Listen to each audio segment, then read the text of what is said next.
Welcome back to another edition of Seahawk Central Sports. I'm Ben Tyson, sitting alongside Lucas Haskins. Today we have a great show planned for you with some sports recaps, an interview with baseball's head coach Mark Scaff, and Ben and I will do a little debating. So let's get to the news.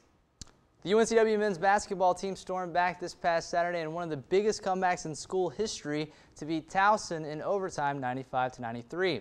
The Seahawks, who trailed 42-27 at halftime and 58-36 with just over 14 minutes left, stunned the Tigers to complete a sweep of the regular season series. UNCW improved to 12-14 overall and 6-9 in the CAA with the scintillating win. Senior guard Chad Tomko poured in 25 of his 31 points in the second half and most impressively scored the last 11 points in overtime. Also having strong games were Ahmad Grant, who added a career-high 24 points, and sophomore center Matt Wilson, who completely dominated the paint, posting a career-high 19 points. This past Sunday, the UNCW women's basketball team lost to Conference foe Old Dominion for its second loss in their last 3 games. ODU scored 6 of the last 7 points of the contest to hold off a late rally and defeat UNCW 68-60. Meeting for the only time this regular season, the Lady Monarchs improved to 17-7 overall and 11-2 in CAA play as they broke a tie with the Seahawks to gain sole possession of second place in the league standings. UNCW, meanwhile, slipped to 18-6 and 10-3 in the conference as they moved into sole possession of third in the league race.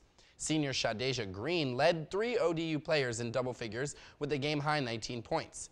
Senior forward Martha White and freshman Alicia Andrews tallied 16 points each for UNCW, who finished the game shooting 44% from the field. Senior Brittany Blackwell added 14 points and 11 rebounds for her 8th double-double of the season, while junior Kristen Hanser rounded out the Seahawks quartet of double-figure scorers with 10. Both teams return to action Thursday with CAA contests. UNCW hosts Georgia State, while ODU travels to VCU. Both contests are slated for 7 p.m. tip-offs. Despite the rough week for the Lady Hawks, UNC Wilmington freshman point guard Alicia Andrews was named the Colonial Athletic Association's Rookie of the Week for the 4th time this season on Monday. Andrews becomes just the 2nd player in the CAA to earn the recognition 4 times this season, as the Stone Mountain, Georgia product was also honored for the weeks of November 22nd, January the 3rd, and January 22nd. Andrews also becomes just the 4th player in program history to receive the honor at least 4 times during her rookie campaign, as she joins current senior Brittany Blackwell and former standouts Megan Samus and Sasha Taylor in that elite category. Quote, "We are excited to learn that Alicia has once again been recognized as the Rookie of the Week by the Colonial Athletic Association," said UNCW head coach Cynthia Cooper-Dyke. "She was very efficient in our victory against William and Mary last Thursday and really stepped up her game against Old Dominion on Sunday. She continues to make adjustments to the college game and shows signs of improvement every time she steps on the floor. As with any individual honor, however, the entire program shares in her recognition." End quote. Andrews averaged 14 points, 5.5 assists, and 4.5 steals this past week. The UNCW women's tennis team beat Liberty at home in the Birdcage this past Saturday. The Seahawks won by a score of 5-2 for their 5th win of the season. Christina Lee, Angie Seekley, Christina Riley, and Lindsay LeBlanc picked up victories in singles, while the doubles point was picked up by Chelsea Cayley and Kelly Cameron. Coach Jenny Garrity said after the match, quote, "One of the biggest factors in the win today was the support from within our team and also the crowd. They were amazing," end quote. The women faced off against Elon on Tuesday. We will have a recap next show. The men's racket stars also played Liberty at home on Saturday. The result was a little different from the women, but still a victory. This one, a shutout, 7-0. Coach Matt Dubois said our guys were more focused and seemed comfortable in the dual match environment. "Our team feels like we're getting a little bit better with every match. We hope to just keep creating momentum for ourselves through the weekend." Quote. Pedro Mole, Ilya Zamatsu, and Katsta Blank all won singles matches. The doubles matches were won by Kinshuk Sharma and Chris Cooper. Michael Pereira and Mole and Zamatsu and Blank took the final team's match. The team improved to 3-1 on the spring season. Switching sports to track and field, where UNCW freshman sensation Melina Reed set a new school record in the 60-meter dash at the Tiger Paw Invitational at Clemson last Friday. Her record-breaking speed was officially clocked at 7.59 seconds. It's her 2nd school record along with the 55-meter dash. In other track and field news, Ariel Chapman flew 46 inches or 7¼ feet to win the triple jump. The relay team also picked up a victory with a season-best time of 10 minutes, 11.8 seconds. The relay runners are senior Remy Tamer, sophomore Max Middleman, and juniors Bob Vanderher and Will Zahoradini contributed in the win. One final note, senior Annie Powell, who set UNCW's pole vault record a week ago, finished third at Clemson. The Seahawks baseball team, who was finished to pick 4th in the CAA, hosts Jacksonville University for a weekend series at Brooks Field. The Seahawks, who have reached a championship game of the CAA tournament 4 times in the last 7 seasons, returned 5 positional starters from last spring, including junior Andrew Kane, whose season was halted after just 20 games. Also returning for the Seahawks are CAA All-Rookie selections Michael Bass and Hunter Ridge. Joining Kane in the outfield are junior Thomas Pope, who earned CAA All-Tournament honors, and senior Alex Hill, who made 42 starts a year ago. UNCW returns a bulk of its staff that led the 11-team circuit in earned run average, opponents' batting average, and strikeouts. UNCW lost just 1 starter and returned seniors Justin Bradley and Daniel Cropper, in addition to junior Tyler McSwain. UNCW's conference opener is March 11th against Northeastern at Brooks Field. Coming up, Lucas will sit down with Hall of Fame baseball coach Mark Scaff. Stay tuned. Seahawk Central Sports will be right back. Hi, welcome back to Seahawk Central Sports. I have the privilege of sitting down here with head baseball coach Mark Scaff. Thanks for joining us in the studio today. You're certainly welcome.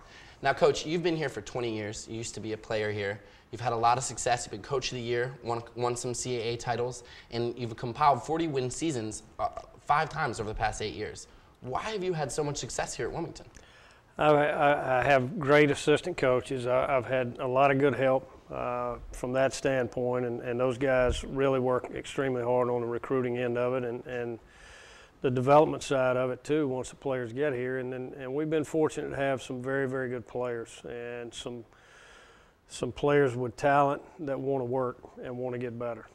You talk about these players with talent. You were telling me just a minute ago that in the past 10 years, you've had over 40 players sign professional contracts and move on to the next level of baseball. How big of a role does future and professional careers play as the recruiting aspect and as part of the coaching aspect? I think it comes into play, especially this day and time, because a lot of young men coming out of high school, they'd love to have a chance to play at the next level beyond college. And when you can show that you've had a number of players that have had the opportunity to do that, I think it's important on the recruiting side of it.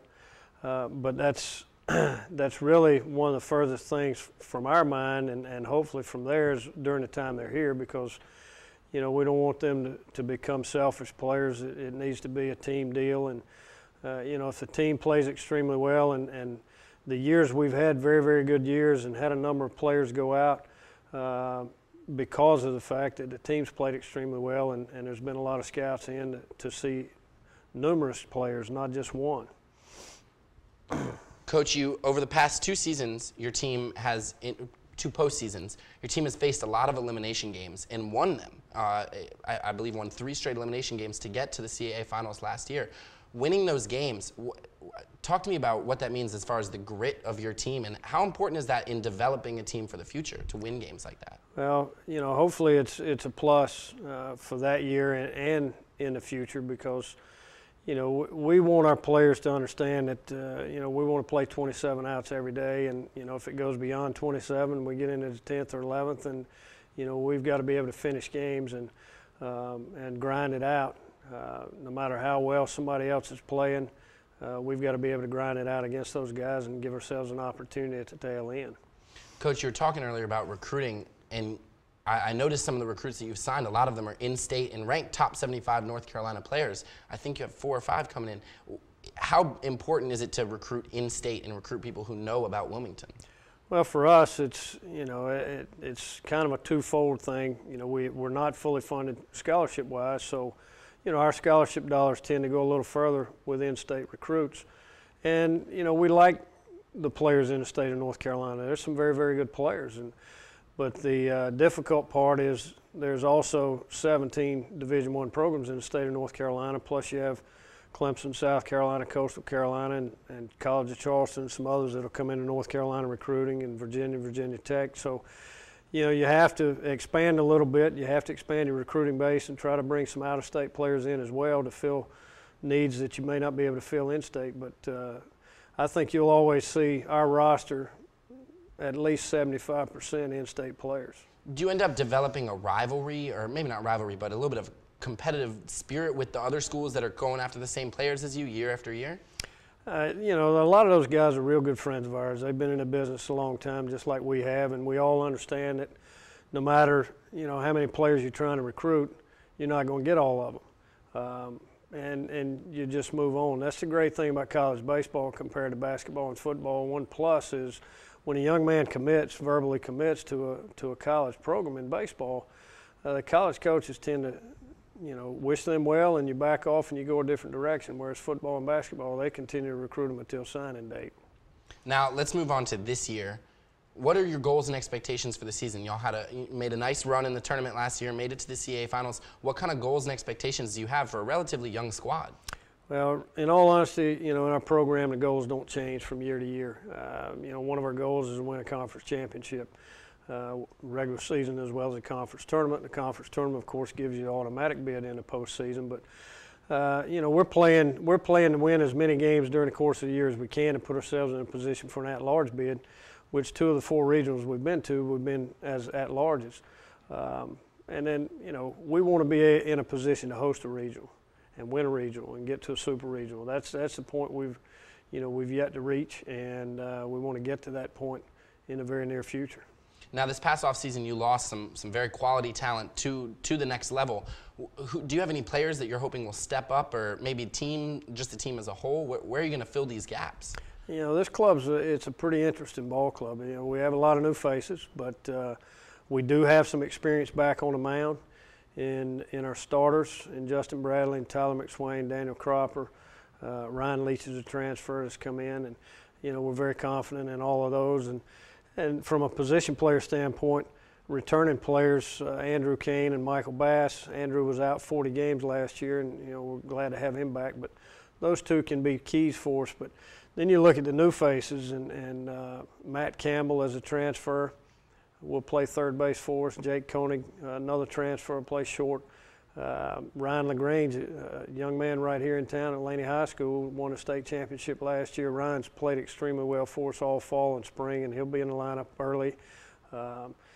Cam Cockman has made tremendous strides from his first 2 years. So, you know, we're excited. Alex Hill being a senior, and Alex has probably had his best year so far as practice goes. So, you know, we're looking forward to having him on the field most every day, and, you know, Thomas Pope and some others. So, I mean, it's a good mix of players. It's a fun group to work with. I think we can run well from top to bottom of the lineup, which we're going to have to do with the new bats. You're not going to show the same power that teams have in the past, and you know, have to be able to execute some things offensively. So that part of it we're excited about, and also excited about the team defense, because we feel good about that.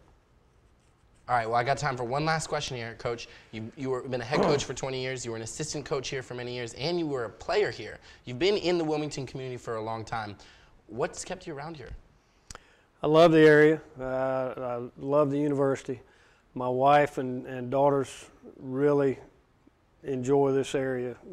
My wife's from right down the road, and she went to school here as well, and it's just awful difficult to get away from here. And the people, the community of the campus, that keeps you around here. It keeps you going from day to day.